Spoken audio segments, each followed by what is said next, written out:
You guys like villages? How about werewolves? So let's talk about it, dude. As the midnight moon rises on black wings, we await the light at the end. In life and in death, glory to Mother Miranda.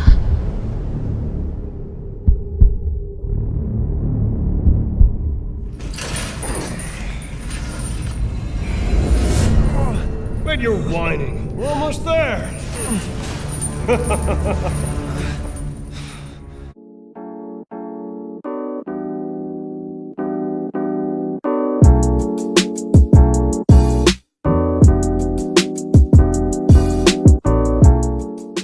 Resident Evil Village is a survival horror game developed and published by Capcom. It is the 10th main installment in the Resident Evil series and a narrative sequel to the 2017 Resident Evil 7 Biohazard. This game follows Ethan Winters, who after a faithful encounter with Chris Redfield finds himself in a village filled with mutant creatures in an effort to find his kidnapped daughter. While Village maintains the series' mainstay survival horror elements, the game adopts a more action-oriented gameplay style compared to its predecessor. This game was played and will be reviewed upon the PS5 version of its game. Immediately on starting my playthrough, I already had several thoughts. First, I wish I was playing this game in VR, as I've been spoiled by the Resident Evil 7 Biohazard, as I played that complete game in VR. So even starting the sequel without any VR functionality, it threw me off my game, as I know how much better this game could have been with the VR elements, or at least me speaking directly for myself. After spending time not getting my way with the VR portions of this video game, I was finally able to sit down and enjoy the game for what it was, which brings me next into my train of thoughts. The world and the graphics of this game are truly amazing in PS5 version at 4K resolution and 60 frames per second. Throughout my playthrough, I did not experience any glitches or bugs or crashes, unlike any certain games that came out recently that I will not name in this review. The game felt complete, as most games should on launch. As I continued to play, I had to force myself through the opening because yes, the graphics are amazing and the intro is slow at times, and it's very static until the first big event.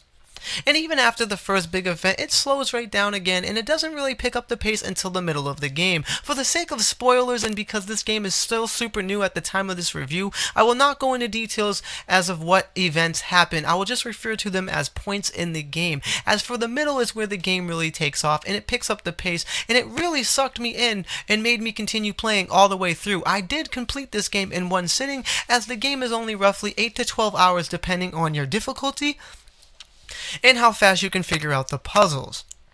I will say that the story gets better over time for the ones that pick it up and can't seem to grasp, or there's too many open ties and you just have to push through the nonsense, and eventually it will all make sense.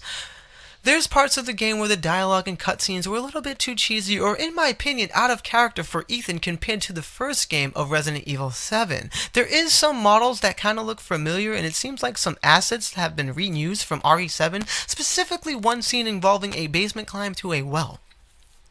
However, the scariness of this game is made in full, and they did cash in on it. There's jump scares and crazy scenes and all kind of numb, twisted stuff hiding behind corners, and they really did try to tone down the death sequence of dying, repeat, and it gives you a lot more satisfaction of you can still play the game, and it's not as difficult as some of the previous Resident Evils, but it still maintains that horror and still gets you to jump.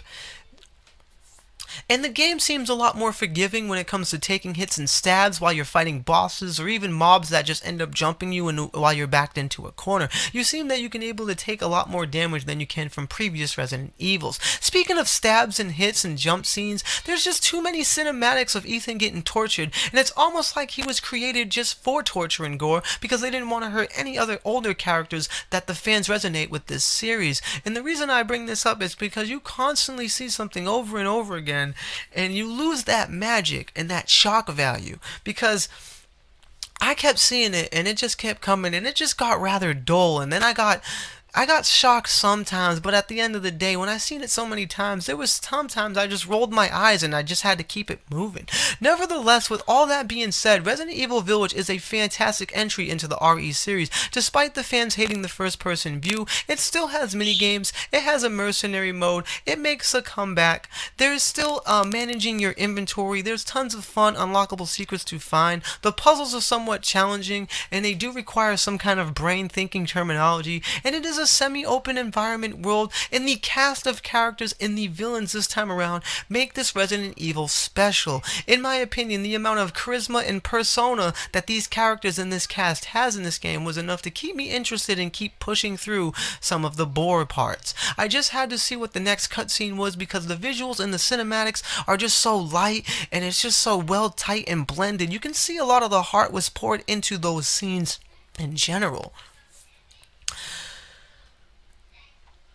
And there's a lot of guns in this game and unordinary weapons that you can grind towards after you complete the game, which I will not remain. I will just be silent on because no spoilers out here, boys.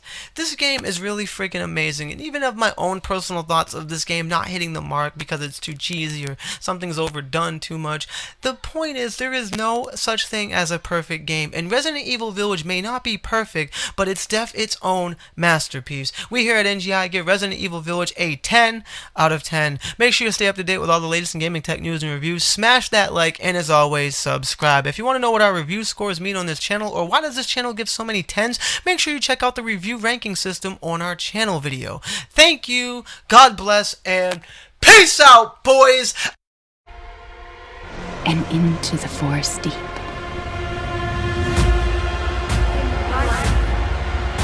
And in death, we give glory. Mother Miranda.